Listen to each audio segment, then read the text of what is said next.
Votre rendez-vous du 7e art avec Cinétoile. Cinétoile.ch.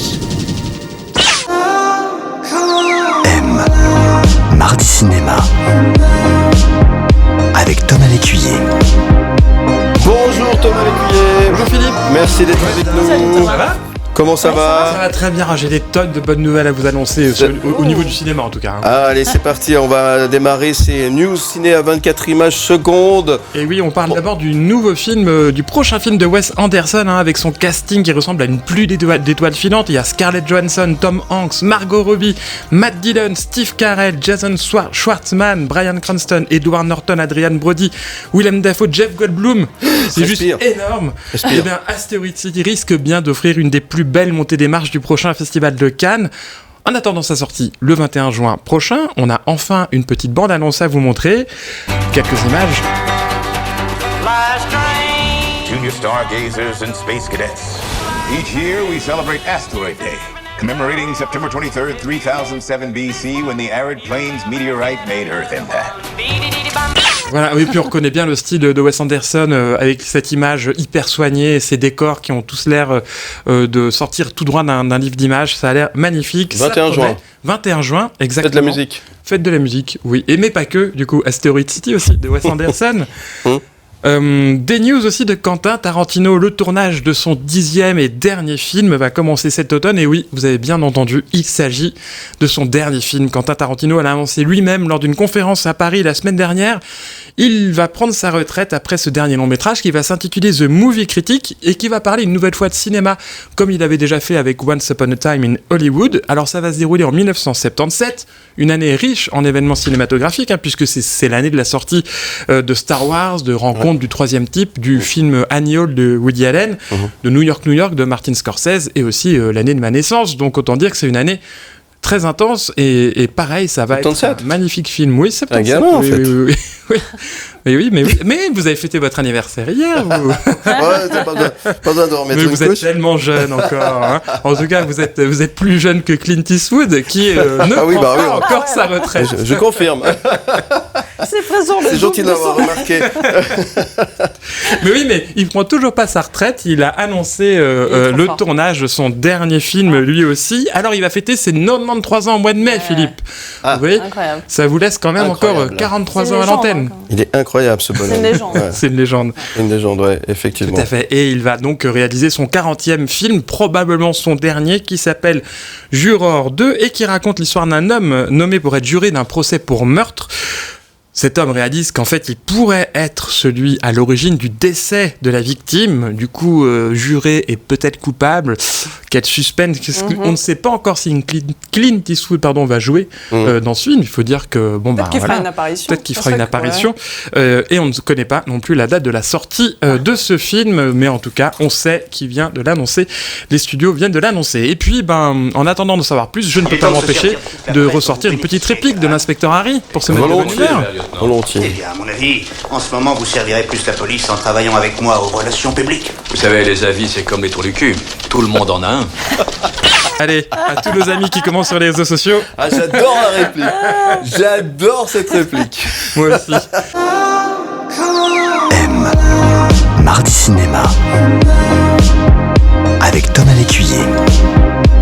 Thomas Lécuyer, notre spécialiste du cinéma tous les mardis, et il nous parle maintenant des sorties de cette semaine, les films à voir dès demain dans les salles obscures. Et oui, pakistanais, français, américain ou suisse, le cinéma des quatre coins du monde est à l'affiche cette semaine et on commence justement avec Joyland du réalisateur pakistanais Saïm Sadiq. Alors le cinéma pakistanais ici c'est assez rare, donc c'est l'occasion d'en parler. Puis le film a remporté le prix du jury Un certain regard au dernier festival de Cannes.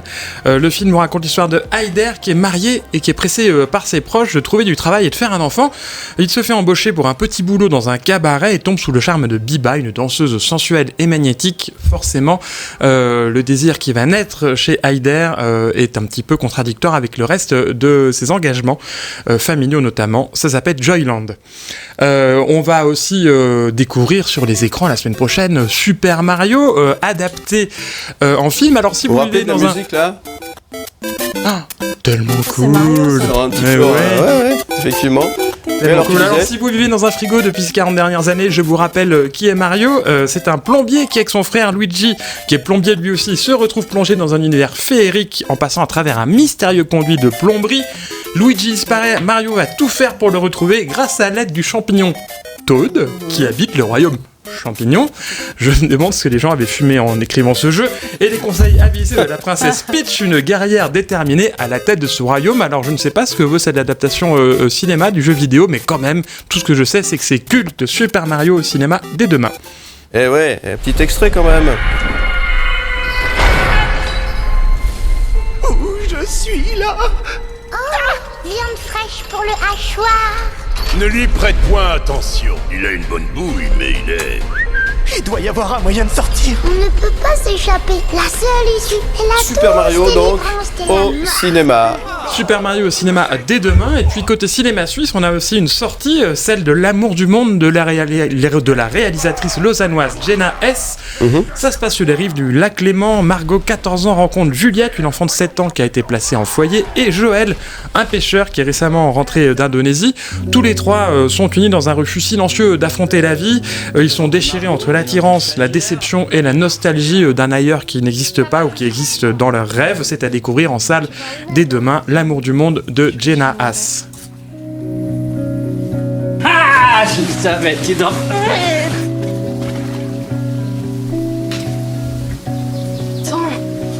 Et quoi d'autre? On finit ce journal est sorti avec Les Pires de Lise Acola et Roman Guéret, un film français qui raconte l'histoire de 4 ados qui sont choisis pour participer à un tournage dans la cité Picasso de Boulogne-sur-Mer, dans le nord de la France. Alors il y a Lily, il y a Ryan, il y a Maëlys, il y a Jessie, et dans le quartier, tout le monde s'étonne. Et pourquoi ils ont pris que les pires? C'est ça le sujet du film, ça a l'air assez incroyable. Ça a remporté le Grand Prix de la section Un certain regard au dernier festival de Cannes. J'étais sur le film. C'était bien? Trop bien. Le film où il montre que des cassasses là. Pourquoi tu dis ça, wesh? T'es Et payé ça pour sort quoi? demain. Et ça sort demain. Et ça fait partie des films que j'aurais aimé voir, pour vous en parler, mais j'ai pas réussi à le voir avant de venir. Eh ben écoute, je vais aller le voir demain, moi aussi. On va le voir demain. Voilà, on fait comme ça, et nous aussi, on ira le voir demain. Et peut-être que vous pouvez gagner vos invitations en nous regardant, en nous écoutant, en envoyant tout simplement le code cinéma, vos coordonnées complètes par WhatsApp au 079 121 9000. En envoyant le code cinéma, vos coordonnées complètes par WhatsApp au 079 121 9000. M. Mardi Cinéma. Avec Thomas Lécuyer. Je verrai toujours vos visages. Autre film que tu nous présentes aujourd'hui, autre film qui sort demain sur les écrans de Suisse Romande. Et oui, coup de cœur cinéma de la semaine pour Je verrai toujours vos visages. Alors depuis 2014 en France, la justice restaurative propose à des personnes victimes et auteurs d'infractions de dialoguer dans des dispositifs sécurisés. C'est un dispositif qui existe réellement en France, qui est méconnu. Ils sont encadrés par des professionnels et des bénévoles. Le film suit Nassim, Issa et Thomas qui sont condamnés pour vol avec violence d'un côté, et puis Grégoire, Nawel et Sabine qui ont été victimes de homejacking, de braquage, de vol à l'arraché. Il y a aussi Chloé qui a été victime d'inceste, et tous s'engagent dans ce parcours d'échange et de dialogue. On écoute un extrait ? On écoute, on regarde un extrait. À ces gens, c'est l'inverse de ce que tout le monde leur a toujours proposé.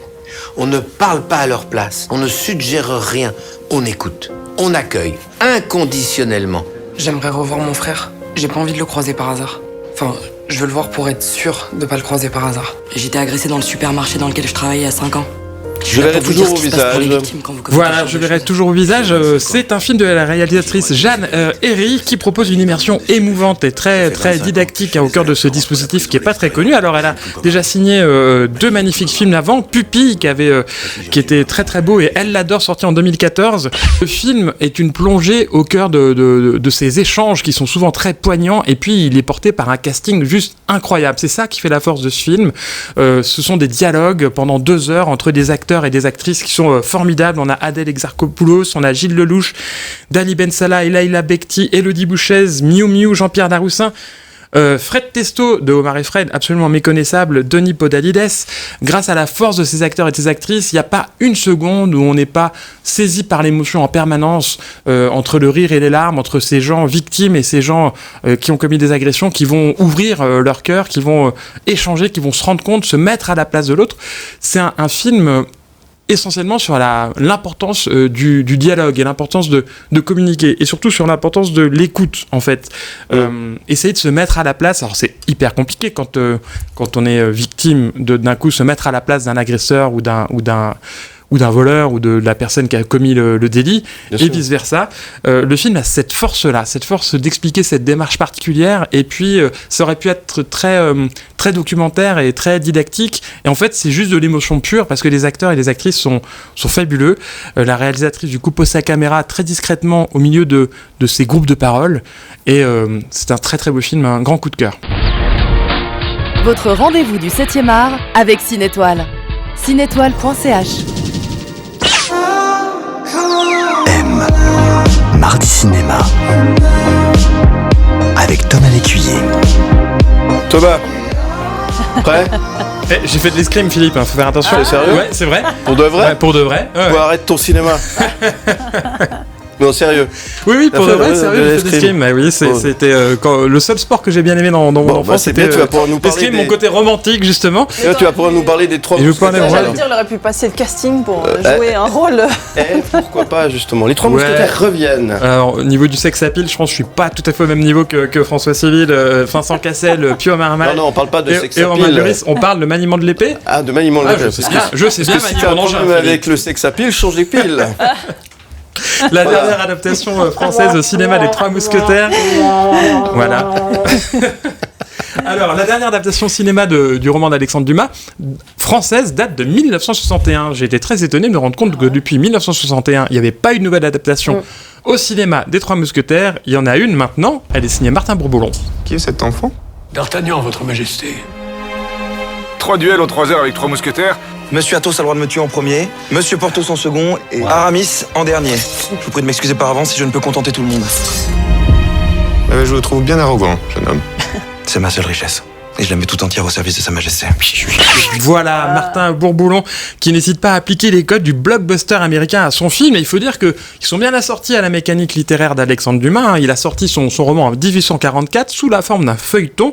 Et à l'époque, il avait inventé le cliffhanger, c'est-à-dire l'idée qu'à la fin de chaque épisode du feuilleton publié, il y ait un rebondissement qui donne envie de savoir à la suite et d'acheter le journal le lendemain pour continuer à... Donc vraiment, il a inventé les principes de la série. Alors, honneur, bravoure, courage, camaraderie, liberté frondeuse, mot d'esprit, les 3 mousquetaires, c'est aussi une certaine idée de la France qui séduit toujours autant, en tout cas sur le papier. Et Alexandre Dumas a écrit des personnages qui sont éternels, poser les bases d'une mythologie populaire qui ne peut pas s'essouffler. Moi, je vois mon gamin de 8 ans, il est fan des 3 mousquetaires déjà, donc il y a un côté perpétuel, ce sont des héros éternels. Et puis... Dans le film de Martin Bourboulon, les scènes d'action sont hyper bien menées, très immersives, à la manière un peu de ces blockbusters américains. On est au cœur des combats en permanence. L'intrigue est toujours brillante, les décors sont magnifiques. Il y a de l'humour, on a pu entendre quelques punchlines déjà dans les extraits tout à l'heure. Alors il ne faut pas bouder son plaisir et il faut aller en famille savourer ces mousquetaires qui plairont à tout le monde. C'est un film intergénérationnel, ça va plaire aux jeunes, aux grands-parents, aux petits-enfants, à tout le monde. Allez-y. Et puis faut l'avouer quand même, le casting. On parlait tout à l'heure de ces 4 gaillards incroyables, Romain Duris, Vincent Cassel, Pio Marmaille, François Civil. On a déjà envie de les retrouver pour le second volet qui sortira fin 2023. Et François Civil, vous l'avez rencontré, mon cher Thomas Lécuyer. Et oui, j'ai eu la chance de pouvoir échanger avec D'Artagnan en direct. L'interview de la semaine, c'est maintenant, c'est pour vous, c'est sur M8h35. François Civil.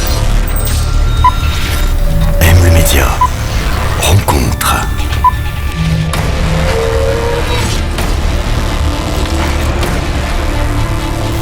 Cinéma. Interview.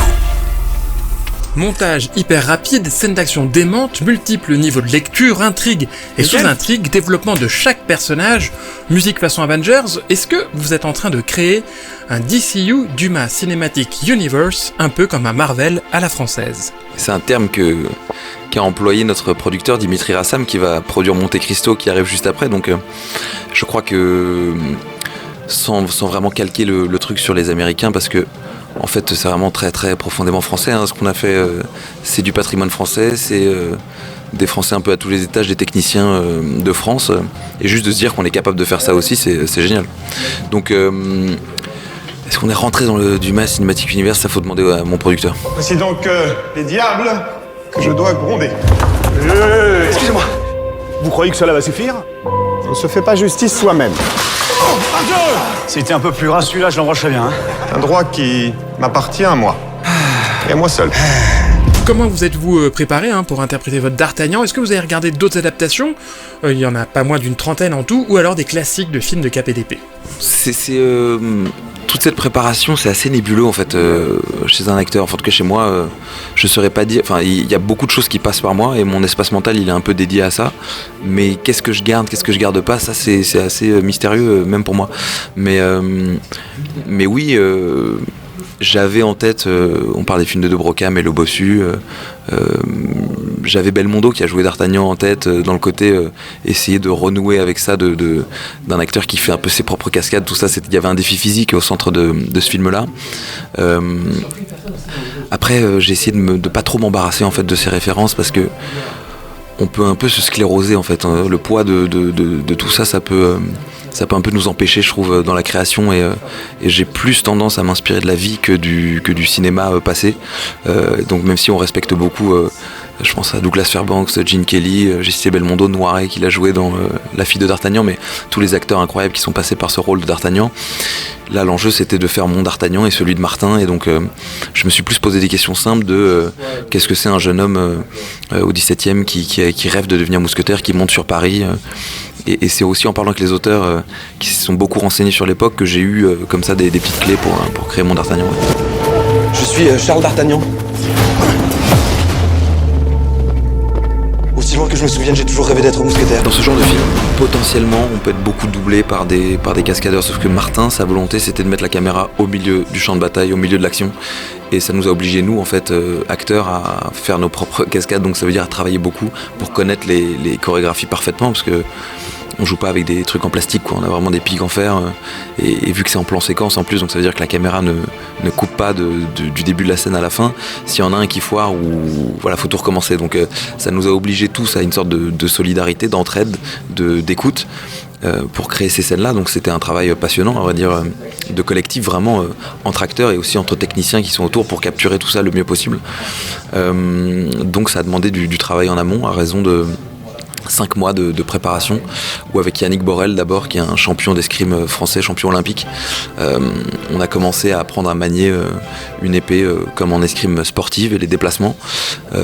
Et ensuite, avec Dominique Foissier, qui est le régleur cascade, on a appris vraiment au millimètre toutes les chorégraphies qu'on pouvait plus vraiment bouger après. Je sais que Martin, ça l'a un peu surpris, il disait mais ça peut-être qu'on pourrait l'enlever.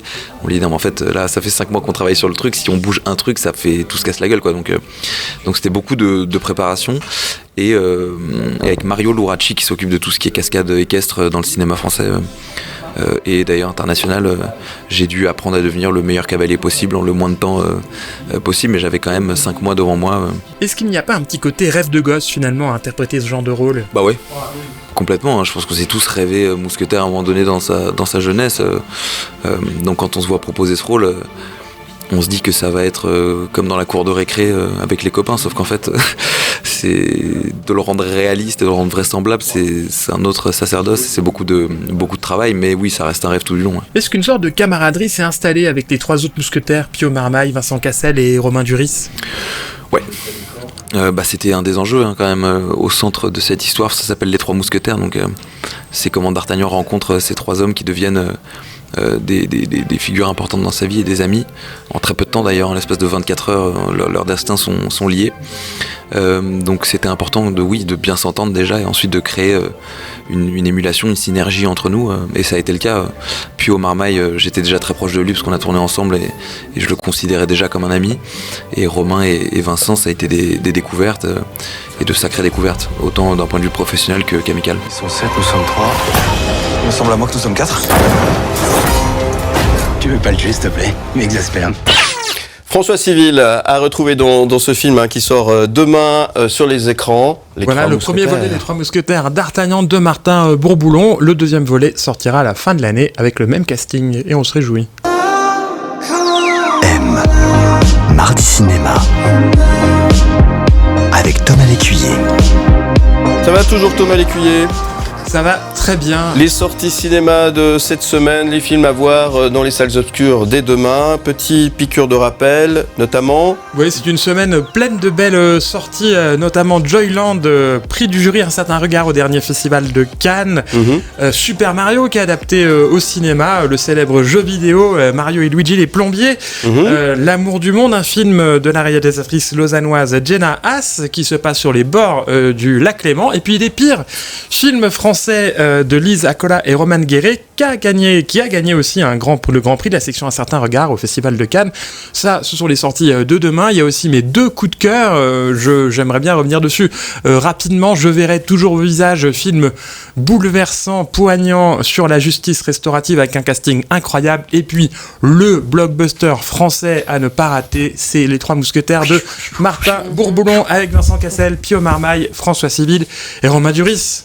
Et oui, Romain Duris et François Civil que vous retrouvez en podcast, l'interview que vous allez retrouver sur mlemedia.ch. Bravo pour cette rencontre et merci pour cette interview réalisée avec François Civil. Merci beaucoup Thomas Lécuyer. Bonnes vacances Thomas. Merci, allez au cinéma. Il faut aller au cinéma, bah oui, pas de souci. On se retrouve très bientôt avec de nouvelles aventures. Plein d'invités, plein de beaux films, plein de news. Du rêve quoi. C'était votre rendez-vous du 7e art avec Cinétoile. Cinétoile.ch